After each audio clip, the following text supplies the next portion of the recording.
Di banyak tempat, pelayanan publik mulai bergerak dari loket menuju layar. Formulir yang dulu harus diisi manual, kini mulai berpindah ke website dan aplikasi. Tetapi pertanyaannya, apakah digitalisasi otomatis membuat pelayanan menjadi lebih mudah?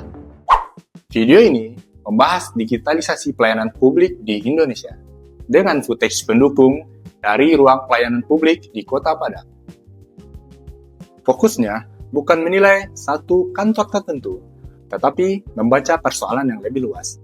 Bagaimana teknologi dapat membuat pelayanan menjadi lebih mudah, cepat, transparan, dan inklusif. Karena digitalisasi pelayanan publik tidak sekedar membuat aplikasi. Digitalisasi harus memperbaiki pengalaman warga ketika berhadapan dengan negara. Secara nasional, pemerintah sedang mendorong integrasi layanan digital melalui GovTech Indonesia atau INA Digital. Integrasi berbagai aplikasi dan layanan digital pemerintah diperlukan untuk meningkatkan kualitas pelayanan kepada masyarakat. Tetapi di sisi lain, persoalan pelayanan publik masih terus muncul. Ombudsman RI mencatat pada tahun 2024 terdapat 10.846 aduan masyarakat.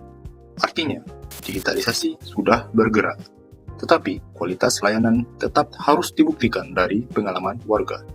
Masalahnya, digitalisasi tidak selalu otomatis menyelesaikan persoalan pelayanan.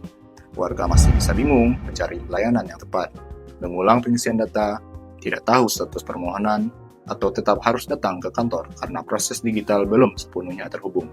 Dalam materi pelayanan publik, digitalisasi dapat dibaca sebagai bagian dari perubahan dan inovasi pelayanan publik. Isunya bukan hanya teknologi, tetapi bagaimana e-governance, smart city, dan sistem digital membantu pemerintah melayani warga secara lebih efektif. Karena itu, pelayanan digital yang baik harus terintegrasi, transparan, inklusif, responsif, dan bisa dievaluasi. Rekomendasi pertama, layanan digital harus terintegrasi antar instansi. Warga tidak boleh dipaksa memahami kerumitan birokrasi. Justru sistem pelayanan publik yang harus bekerja terhubung di belakang layar. Ketika data, alur, dan kewenangan antar instansi terintegrasi, warga tidak perlu mengulang proses yang sama di banyak tempat. Digitalisasi baru bermakna kalau ia benar-benar menyederhanakan urusan warga. Rekomendasi kedua, standar layanan harus transparan dan mudah dipahami. Setiap layanan harus menjelaskan syarat, biaya, waktu, alur, dan status proses secara terbuka. Warga perlu tahu apa yang harus disiapkan, berapa lama layanannya diproses, dan sampai di mana posisi permohonannya. Rekomendasi ketiga, digitalisasi harus tetap inklusif. Tidak semua warga punya perangkat, jaringan, literasi digital, atau kemampuan yang sama. Karena itu, pelayanan publik tidak boleh hanya memindahkan semua proses ke aplikasi. Layanan digital perlu didampingi dengan bantuan petugas, loket asistensi, dan pilihan layanan hybrid. Tujuannya agar warga yang belum siap digital tetap terlayani. Digital harus memudahkan, bukan meninggalkan. Rekomendasi keempat, kanal pengaduan harus responsif dan terlacak. Pengaduan bukan sekedar tempat menampung keluhan. Pengaduan adalah data penting untuk memperbaiki layanan. Warga perlu tahu apakah laporannya diterima, diproses, ditindaklanjuti, ataupun selesai.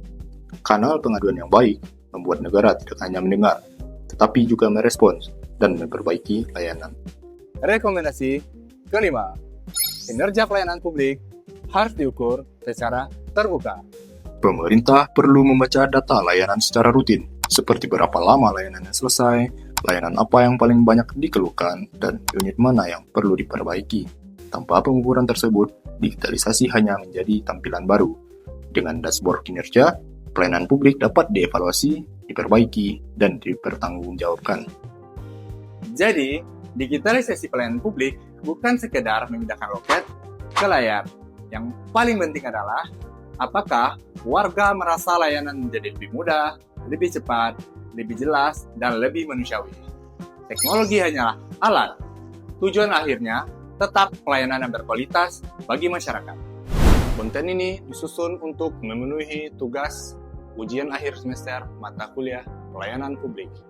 Saya, Ragil Aditya, Magister Ilmu Administrasi, Fakultas Ilmu Administrasi, Universitas Indonesia, dengan mengacu pada materi perkuliahan terkait perubahan, inovasi, dan digitalisasi dalam pelayanan publik. Sekian, terima kasih.